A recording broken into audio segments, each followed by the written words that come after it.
We are about to experience a hurricane hits, but a hurricane hits of defiance that echoes across Africa, shaking the foundations of power in Washington, Paris, and London. The era of submission is over. Africa is rising. At the heart of this rebellion stands Captain Ibrahim Traoré, a soldier, a leader, and a revolutionary. In February 2024, he made a bold move that sent shockwaves through the Western world. With unwavering determination, he expelled French troops from Burkina Faso, a move that some hailed as a heroic reclaiming of national sovereignty, while others saw it as a direct challenge to the established global order. But one thing is clear: Traoré does not waver. The very next day, French President Emmanuel Macron demanded clarification. But Burkina Faso's Prime Minister, Jean-Emmanuel Ouédraogo, made it clear there was nothing to clarify. This was not a temporary act of rebellion. It was a permanent shift. The West expected resistance to crumble under pressure, as it had so many times before. Yet, Traoré was rewriting the rules. His rejection of France was not just about removing foreign troops. It was about dismantling a system that had kept Burkina Faso dependent, its resources controlled, and its future dictated. Western powers assumed isolation would follow, believing that without their backing, Burkina Faso would be forced into submission.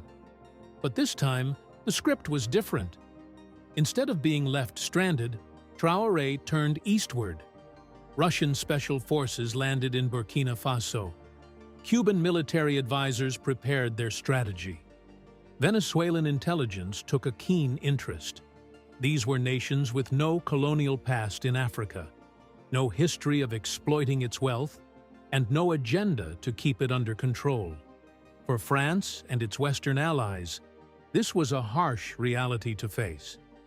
The old model, where an African leader who defied Western influence was swiftly crushed through sanctions, military threats, or diplomatic isolation, was no longer guaranteed to work.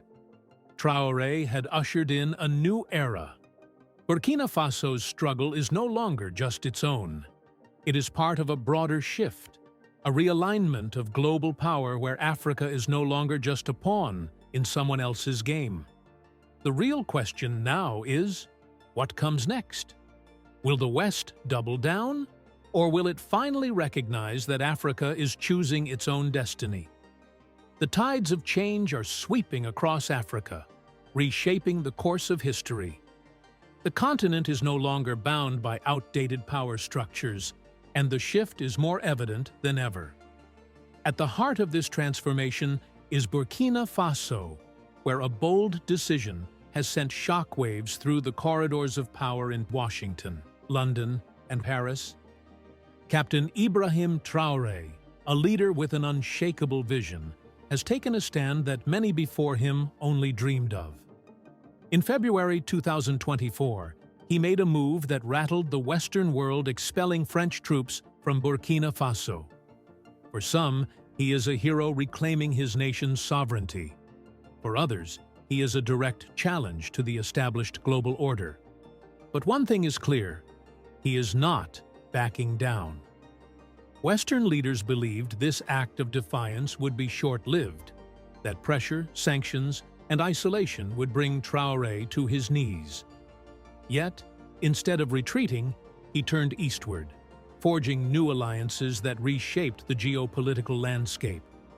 Russian special forces arrived not as occupiers, but as allies. Unlike the West, which had long dictated the terms of engagement, Russia approached with a different mindset: cooperation over control. Their role was not to dominate, but to strengthen Burkina Faso's military capabilities, ensuring that the nation could defend itself rather than rely on foreign intervention. But Russia was not alone in this shift. Venezuela, a nation well-versed in resisting Western economic pressure, stepped in with intelligence expertise, helping Traoré's government build systems resilient to external sabotage. Cuba, which had spent decades defying U.S. embargoes and political interference, brought knowledge of self-sufficiency and survival against overwhelming odds. These weren't just new alliances. They were lessons in independence, a roadmap for breaking free from the grip of former colonial rulers. Burkina Faso's move wasn't just about expelling foreign troops. It was about dismantling a system that had long kept the country in economic and political submission. For decades, France dictated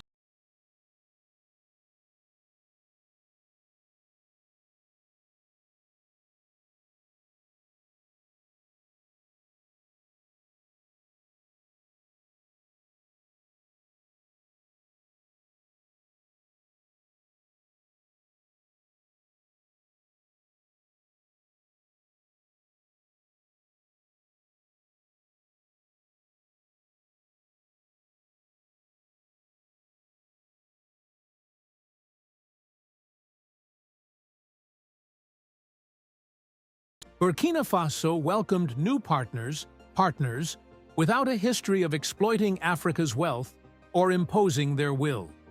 France, watching its influence slip away, could do nothing but react with panic.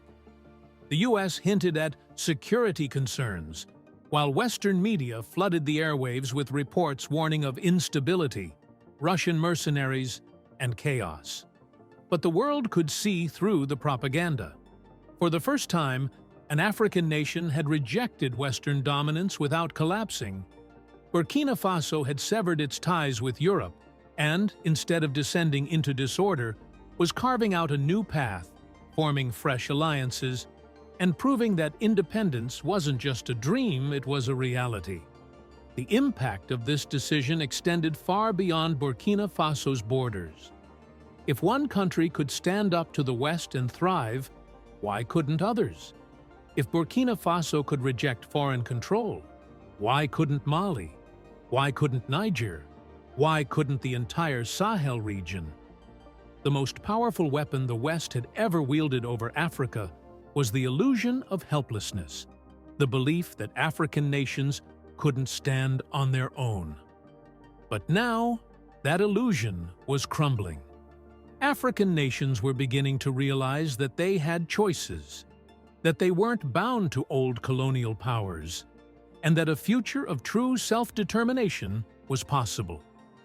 Traoré shattered the illusion that Africa couldn't stand on its own. For decades, the Western playbook remained the same. Target a resource-rich developing nation, secure massive loans from institutions like the World Bank, and channel those funds not to the country itself, but to Western corporations under the guise of development. These corporations would build power plants, highways, and industrial zones not to uplift the people, but to enrich elites and foreign investors. The nation would be left drowning in debt, unable to repay. And then came the economic hitmen. Their message was clear. You owe us, and since you can't pay, we'll take something else in return. This could mean control over resources, policy decisions, or military cooperation. If a leader refused to play along, there was always a backup plan, covert operations, assassinations, and engineered coups. History had already witnessed this in Ecuador with Jaime Roldos, and in Panama with Omar Torrijos, both of whom defied the system and paid the ultimate price. Yet, despite breaking ties with France, Burkina Faso was not falling apart, it was thriving. And that terrified the West. Losing military outposts was one thing, but losing the economic grip over an entire nation? That was a crisis of empire. The question now was not just whether Burkina Faso could survive without Western intervention, but whether it could truly thrive. Could Russian support be enough? For the West, power wasn't just about military force, it was about money. If military pressure failed, financial strangulation was the next weapon of choice. France had long controlled West Africa through economic dependency, using the CFA franc as a tool of influence. Trade routes always led back to Europe. Foreign aid came with strings attached, and any leader who resisted found their economy suddenly crippled. Burkina Faso had just taken a bold step by removing France's military presence. But could it survive without the financial safety net the West had woven around it? Western strategists believed the answer was no. They had seen this pattern before. Leaders who resisted French control would face economic isolation, frozen aid, and plummeting investment. The script was predictable first: the military withdrawal, then the financial backlash, and finally, economic collapse. But this time, something different happened. Instead of crumbling, Burkina Faso adapted. It forged new alliances, secured alternative trade routes, and rewrote the rules of economic survival. Traoré had anticipated the West's retaliation long before it came, and he had already begun setting up backup plans. Russia didn't just offer military support, it provided financial assistance as well. Venezuela, which had first-hand experience resisting Western economic pressure, stepped in with energy agreements. And China, watching closely, provided alternative banking systems, trade deals, and infrastructure funding that bypassed Western control. The message was undeniable. Burkina Faso could break free from Western influence and still move forward. But true economic liberation required more than just switching partners. It required changing the system entirely. And that's exactly what Traoré set out to do. His first move? Challenging the CFA franc, the colonial-era currency that kept West Africa tied to France's financial grip. While France hoped to maintain control through economic dependency, Traoré was already planning an independent monetary system that wouldn't rely on Paris. Next, he tackled food security. For too long, Burkina Faso had depended on Western aid to feed its people. That vulnerability had to end. Investments in local agriculture skyrocketed, particularly in rice production. The goal was simple: Burkina Faso would grow its own food, not beg for it. Energy independence was the third pillar of his strategy. France had long controlled Burkina Faso's energy supply, making the country reliant on external imports. But Venezuela, with its vast oil reserves, provided a way out. New fuel agreements ensured that energy supplies couldn't be cut off at a moment's notice. As Burkina Faso moved toward self-sufficiency, the West responded with increasing alarm. Talks of sanctions grew louder, and French companies, deeply embedded in Burkina Faso's economy, began to withdraw. But instead of collapsing, the country adapted and adjusted. And that was the real threat to the West. Burkina Faso wasn't just cutting ties, it was proving that Western financial systems weren't necessary for survival. It was showing the rest of Africa that economic blackmail could be resisted, that a nation could say no and still stand strong. Burkina Faso was attempting to become a player in the global economy, rather than merely a pawn for the first time in modern history. The rest of Africa was also observing, but there is a pattern throughout history. A coup is a recurring result whenever an African leader tries to oppose Western rule, pushes too far, severs too many connections, and refuses to bow. Throughout history, African leaders who challenged Western dominance have faced a familiar pattern: isolation, destabilization, and ultimately removal. Patrice Lumumba in 1961, Thomas Sankara in 1987, and Muammar Gaddafi in 2011 all met the same fate. Now, all eyes are on Burkina Faso. Captain Ibrahim Traoré has defied expectations, severing Burkina Faso's economic dependence on the West, expelling French troops, and forging military alliances beyond Western influence. But his most dangerous act? Exposing the system, showing other African nations that true independence is not just a dream, but a real possibility. And for that, he has become a target. The West does not accept defeat easily. And with every bold step Traoré takes, the threats against him increase. When sanctions, propaganda, and covert operations fail, the only option left is regime change. The strategy is predictable. First, division. The most effective coups do not come from foreign invasions, but from within corrupt officials, ambitious military officers, and compromised allies. Western interests don't need to act directly. They only need to find the right people, make the right offers, and let betrayal unfold from the inside. Next, chaos. Armed insurgents suddenly gain access to advanced weaponry. Burkina Faso's security situation deteriorates, fueling frustration and unrest. The narrative shifts. Traoré, once praised for bringing stability, is now painted as the problem. A solution is conveniently proposed: remove him from power. Then comes the final blow, a swift, calculated military takeover.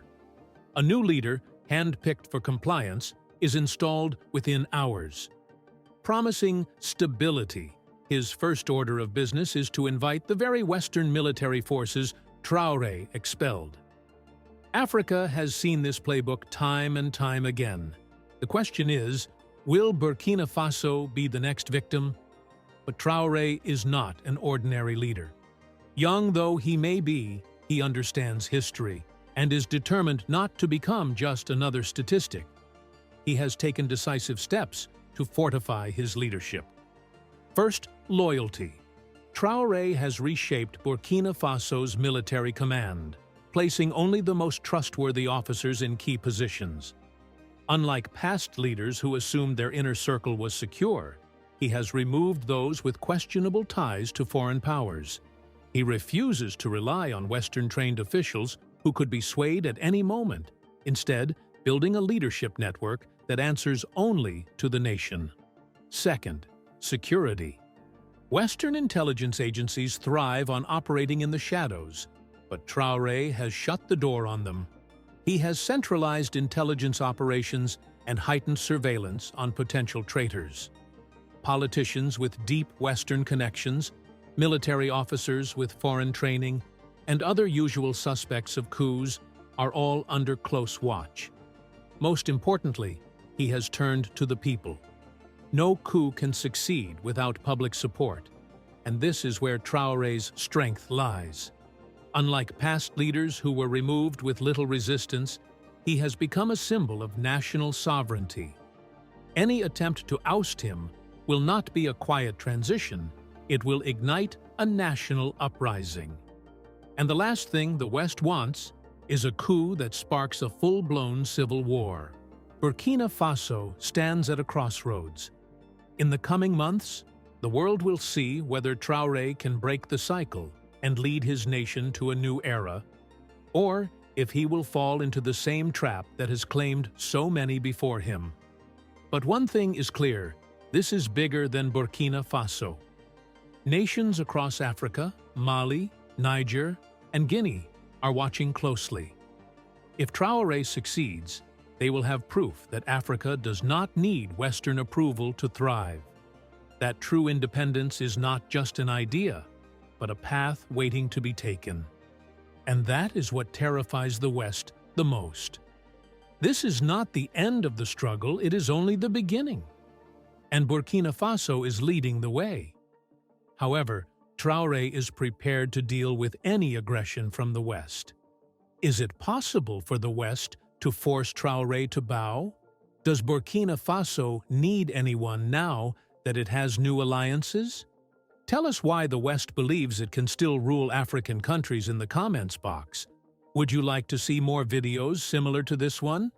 If yes, subscribe to our channel and click the bell icon next to it. Thank you for viewing, and be sure to tune in for the next video.